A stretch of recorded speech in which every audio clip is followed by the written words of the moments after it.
جنگل میں بارشوں کا موسم شروع ہو چکا تھا۔ سبھی پنچھیوں نے اپنے پکے گھر بنا لیے تھے اور آج سبھی پنچھی اپنے اپنے پکے گھروں میں بیٹھے موسم انجوائے کر رہے تھے۔ لیکن اسی جنگل میں ایک گھر ایسا بھی تھا جہاں ایک بوڑھی اور بیمار چڑیا اپنے گھونسلے میں اکیلی لیٹی ہوئی تھی۔ وہ پچھلے کچھ دنوں سے بہت بیمار تھی، اتنی بیمار کہ وہ بیچاری اپنا دانہ بھی نہیں لا سکتی تھی۔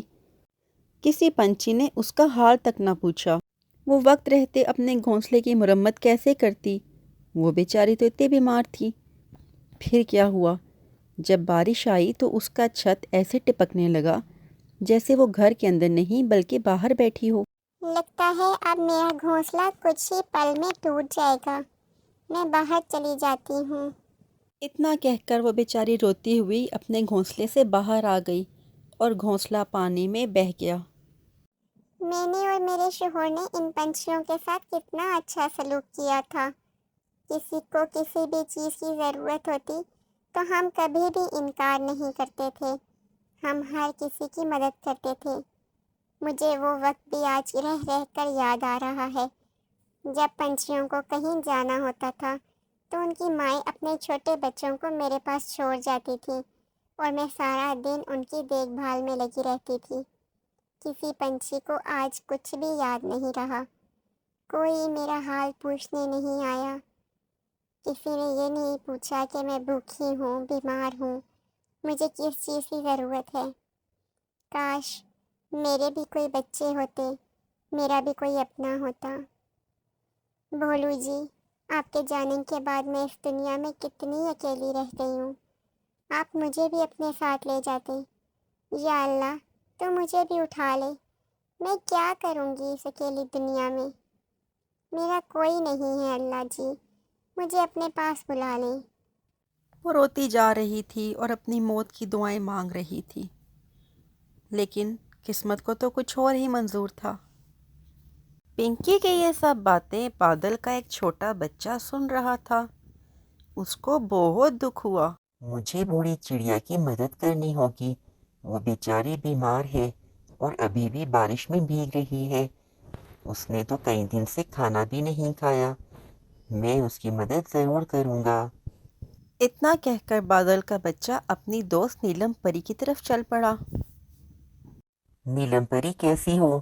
ارے تمہارے پرستان میں کبھی رات نہیں ہوتی کیا؟ اچھا چلو ہم بعد میں باتیں کریں گے، ابھی تم جلدی سے میرے ساتھ چلو، ہمیں ایک بڑی چڑیا کی مدد کرنی ہے۔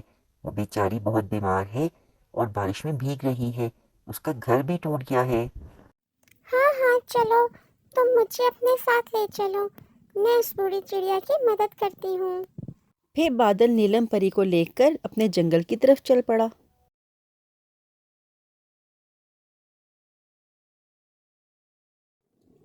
ارے بی چڑیا، آپ بالکل اداس مت ہوئیے، ہم آپ کی مدد کرنے کے لیے آئے ہیں۔ بادل نے مجھے بتایا کہ آپ کتنی دکھی ہیں، بیمار ہیں اور آپ کا گھر بارش میں بہہ گیا ہے۔ میں نیلم پری ہوں، میں آپ کی مدد کروں گی۔